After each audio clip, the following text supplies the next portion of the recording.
Movie के start में हमें सोरेन नाम के एक आउल को जो अपनी छोटी बहन ग्लेंटाई के साथ गार्डियंस ऑफ गाउल की कहानियों के कैरेक्टर बनकर खेल रहे होते हैं। तभी उनका एक और भाई क्लड उनसे कहता है कि चलो अब चलकर सो जाए, क्योंकि उसे ये कहानियां पसंद नहीं थी। तब उन लोगों के डैड वहां आते हैं और उनसे कहते हैं कि ये कहानियां उनकी संस्कृति और इतिहास का एक हिस्सा है, इनसे वो बहुत कुछ सीख सकते हैं। पर क्लड कहता है कि बार बार वो एक ही कहानी के बारे में सुनकर पक चुका है। पर सोरेन और ग्लेंटाई को ये कहानियां बहुत पसंद थी। वो दोनों उन कहानियों पर बिलीव करते थे और वो समझते थे कि गार्डियंस सच में होते हैं।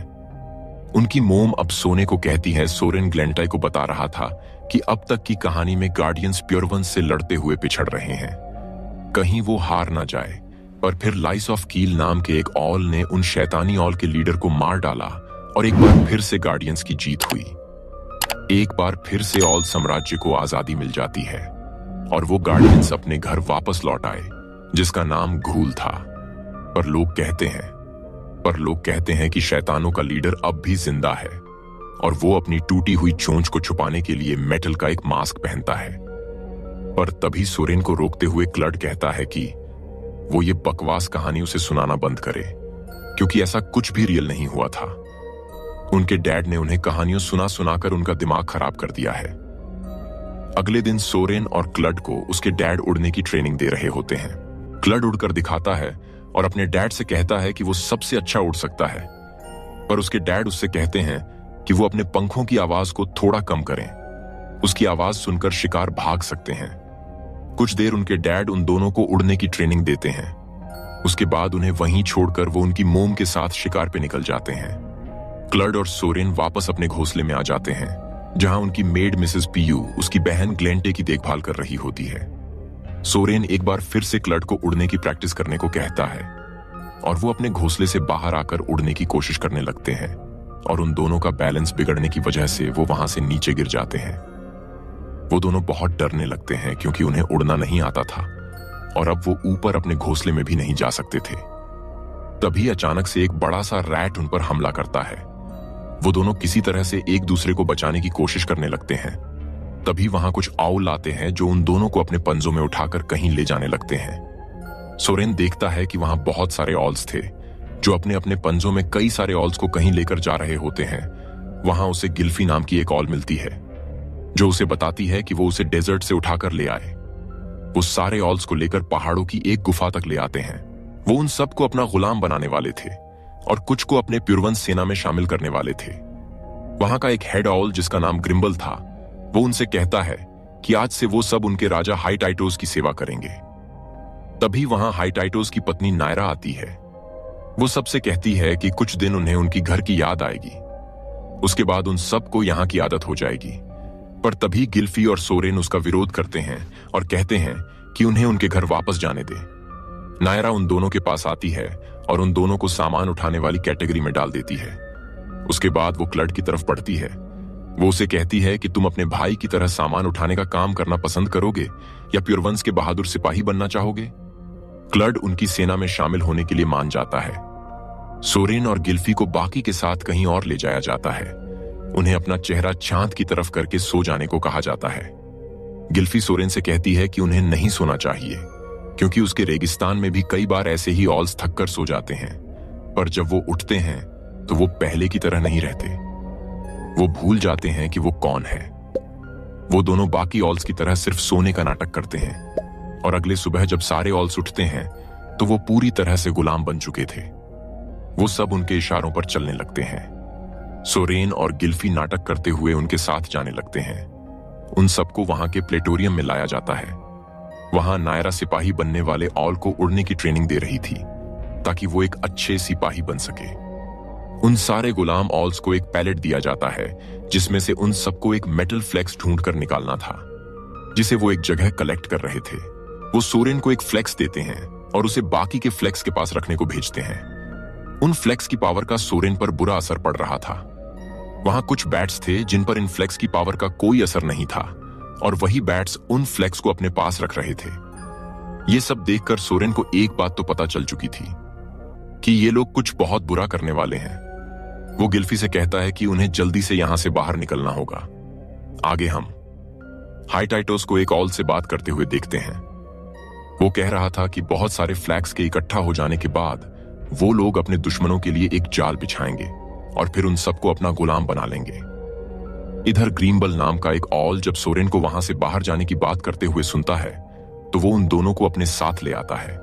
वो उन्हें एक अलग जगह पर ले आता है। वो उनसे कहता है कि वो उन्हें उड़ना सिखाएगा। ग्रीम्बल उन्हें बताता है कि प्यूरवंस ने उसके राज्य पर हमला किया था और उसके परिवार को अपने साथ ले गया और उसे कहा गया था कि जब तक वो उनके लिए काम करता रहेगा वो उसके परिवार को कुछ नहीं करेगा। पर अब उसे लगता है कि वो उनका साथ देकर बहुत बड़ी गलती कर रहा है और वो उन्हें उड़ना सिखाने लगता है। इधर नायरा सिपाही बनने वाले सारे ऑल्स का एक टेस्ट लेती है ताकि वो जान सके कि कौन उन सब में सबसे बेस्ट है। उस टेस्ट में क्लड सबसे आगे रहता है। नायरा उसकी तारीफ करती है। वो क्लड से कहती है कि क्या तुम्हारा भाई सोरेन भी तुम्हारी तरह उड़ सकता है। वो उसे अपने साथ लेकर सोरेन को समझाने जाती है कि वो भी उनके ग्रुप में शामिल हो जाए। ग्रीम्बल अभी भी सोरेन और गिल्फी को उड़ना सिखा रहा होता है। वो उनसे कहता है कि उन्हें अगर अपने घर जाना है तो उन्हें जल्दी से उड़ना सीखना होगा। वो उन्हें बताता है कि उनका असली घर घूल है, पर वहां तक पहुंचने के लिए उन्हें पहले होलेमेर समुद्र के टापू पर जाना होगा। वहां एक पुराना जंगल में घूल ट्री है जहां सच्चे और ईमानदार ऑल्स रहते हैं और उन्हें गार्डियंस कहा जाता है। पर तभी वहां नायरा और क्लड आते हैं। ग्रिम्बल सोरेन से तुरंत वहां से भाग जाने को कहता है। नायरा उसे रोकने के लिए जाती है पर ग्रिम्बल उसे उन तक पहुंचने से रोकता है। सोरेन और गिल्फी पहाड़ के किनारे तक पहुंच जाते हैं पर वो वहां से कूद कर उड़ने से डर रहे थे। ग्रिम्बल तब तक नायरा को रोक के रखे हुए था। वो क्लड से भी सोरेन के साथ भाग जाने को कहता है पर वो उनके साथ जाने से मना कर देता है और तब तक नायरा भी ग्रीम्बल के पंजों से छूट जाती है। सोरेन और गिल्फी वहां से कूद कर उड़ने लगते हैं। नायरा उनका पीछा कर रही होती है, उसे रोकने की पूरी कोशिश कर रहा होता है पर अब नायरा उसे मार देती है। वो दोनों एक पहाड़ के छोटे से दरार से होकर भाग जाते हैं। सोरेन और गिल्फी अब आजाद हो चुके थे। वो दोनों बहुत खुश थे क्योंकि अब वो उड़ सकते थे। वो दोनों वहां से घूल की तरफ निकल जाते हैं। इधर नायरा क्लड से कह रही होती है कि उसके पास आज भागने का अच्छा मौका था पर फिर भी वो उनके साथ नहीं गया।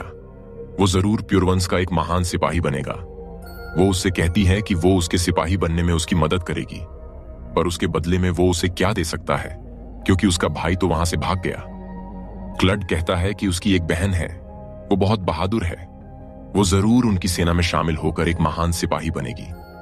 नायरा उसकी बहन को उसके पास लेकर आने को कहती है। सोरेन और गिल्फी उड़ते उड़ते थक चुके थे। उन्हें रास्ते में डिगर नाम का एक ऑल मिलता है। गिल्फी उससे कहती है कि उन्हें आज रात छुपने के लिए एक जगह चाहिए क्योंकि वो लोग घूल की तरफ जा रहे हैं। वो उसे अपने घोंसले में ले जाता है। तभी वहां उसका दोस्त ट्विलाइट आता है जिसने खाने के लिए मिसेस पी को पकड़कर लाया होता है। वहां मिसेस पी सोरेन से मिलकर बहुत खुश होती है। वो कहती है कि उसने उन दोनों को हर जगह ढूंढा। सोरेन ट्विलाइट को बताता है कि ये उसकी मेड मिसेस पी है और इसे वो लोग खा नहीं सकते। वो उसे बताता है कि वो लोग गार्डियंस की खोज में जा रहे हैं ताकि वो उन्हें प्योरवंस के प्लान के बारे में बता सके कि कैसे वो लोग उन सबको गुलाम बनाने वाले हैं। ट्विलाइट और डिगर भी उन सबके साथ जाते हैं। मिसेस पी भी उनके साथ ही होती है। क्लड अपनी बहन गलेंटे को भी लेकर हाइटाइटोस के पास आ जाता है। वो बहुत डर रही थी। उसे देखकर सोरेन और उसके लोग समुद्र के पास तक पहुंच चुके थे। वहां उन्हें किडना नाम का एक पोर्क्यूपाइन मिलता है जो उनसे कहता है कि उसे पहले से ही पता था उनके बारे में कि वो लोग आने वाले हैं। वो उन सबको गार्डियंस तक जाने का रास्ता बताता है। उन सितारों का पीछा करने को कहता है जिनका पीछा करते हुए वो गार्डियंस तक पहुंच सकते हैं। वो सब अपने सफर पर निकल जाते हैं और लगातार उस दिशा में उड़ने लगते हैं। कुछ देर बाद वो घने कोहरे में फंस जाते हैं। उन्हें उड़ने में परेशानी हो रही थी और तभी डिगर के पंख जम जाते हैं। वो गिरने लगता है। सोरेन उसे बचाने के लिए उसके पीछे जाता है पर तभी उसे एक गार्डियंस ऑल दिखाई देता है जो डिगर को गिरने से बचा लेता है और एक उसे अपने पीछे आने को कहता है। वो उन सबको लेकर गार्डियंस के शहर घूल में आते हैं।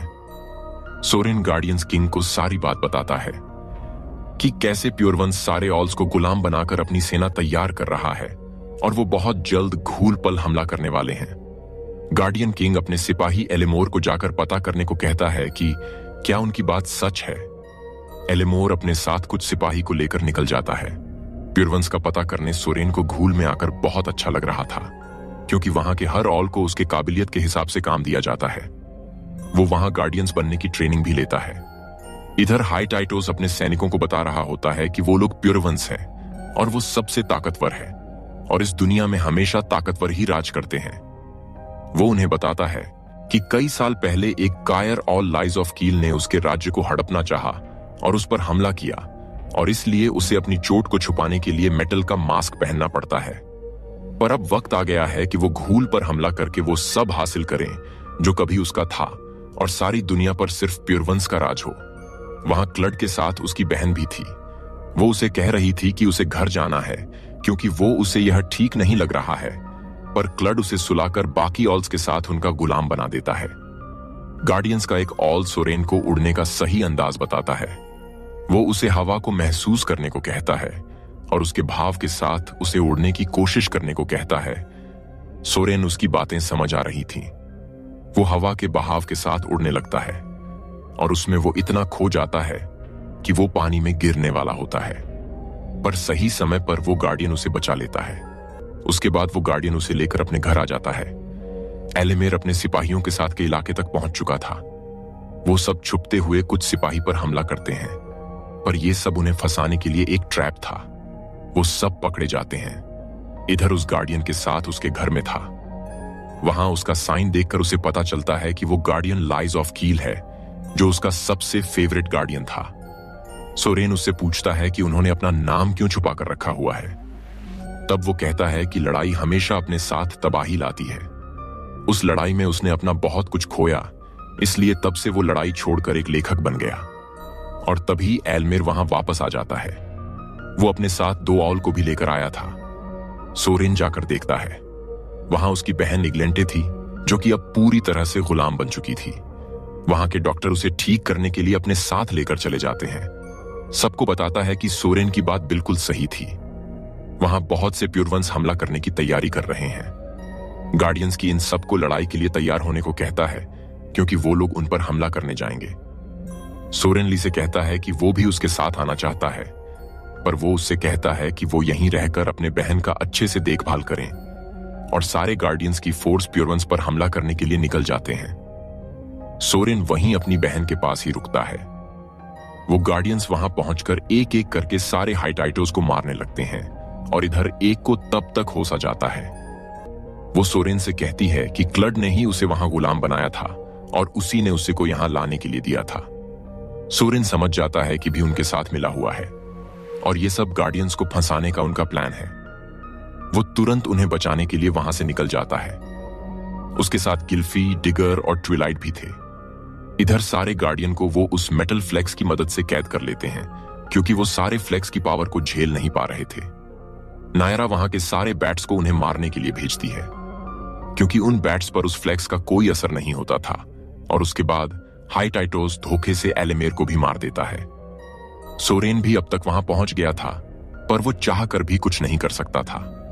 तभी उसे पास के जंगल में लगी हुई आग दिखाई देती है और उसे एक आइडिया आता है। वो वहां के लैंप को अपने पंजों में ले लेता है और वहां जल रही आग में जाता है, और उस लैंप को आग के बीच में से जलाकर बाहर आता है और उस जलते हुए लैंप को उस मेटल फ्लेक्स में डाल देता है, जिसकी वजह से वो बंद हो जाता है और सारे गार्डियंस आजाद हो जाते हैं। वो सब मिलकर प्योरवंस से लड़ने लगते हैं। वो सारे गार्डियंस उन पर भारी पड़ रहे थे। तभी सोरेन देखता है कि क्लड भी लड़ने आ रहा है। वो उसे रोकने जाता है, पर क्लड उस पे हमला कर देता है और उसे जंगल की आग की तरफ फेंक देता है। सोरेन उसे समझाने की कोशिश कर रहा था कि वो गलत लोगों का साथ दे रहा है, पर क्लड उसे कहता है कि वो उसकी तरह कमजोरों की जिंदगी नहीं जी सकता। वो सोरेन पे हमला करके उसे आग में गिराने की कोशिश करने लगता है, पर इसमें वो खुद अपने हाथों से ही आग में गिरकर मारा जाता है। सोरेन अपनी तरफ से आखिरी वक्त तक उसे बचाने की कोशिश करता है, पर वो उसे बचा नहीं पाता है। इधर लीज ऑफ किल सीधा हाई टाइटोस के पास पहुंचता है और उससे लड़ने लगता है। उसे एक बार फिर से हरा देता है। पोटेटोस को बचाने नायरा भी आ जाती है और वो दोनों मिलकर लाइंस पे भारी पड़ रहे थे। हाई टाइटोस उसे मारने वाला होता है कि सोरेन अपने साथ एक जलती हुई लकड़ी लेकर आता है और उसे बचा लेता है। टाइटोस सोरेन को मारने के लिए उसकी ओर झपटता है, पर उस जलती हुई लकड़ी की मदद से सोरेन उसे मार देता है। ये देखकर नायरा अपने बचे हुए सिपाहियों को लेकर वहां से भाग जाती है और एक बार फिर से गार्डियंस की जीत होती है। उसके बाद सारे गार्डियंस लौटकर घूल आ जाते हैं। सोरेन के मोम डैड भी वहां पहुंच चुके थे। उन्हें सोरेन की बहादुरी पर बहुत नाज था। सोरेन को भी एक गार्डियन बना दिया जाता है, पर अंत में सोरेन कहता है कि लड़ाई खत्म होने के बाद नायरा भाग गई और उसके भाई क्लड का भी कुछ पता नहीं चला, और यहां पर मूवी का दी एंड हो जाता है।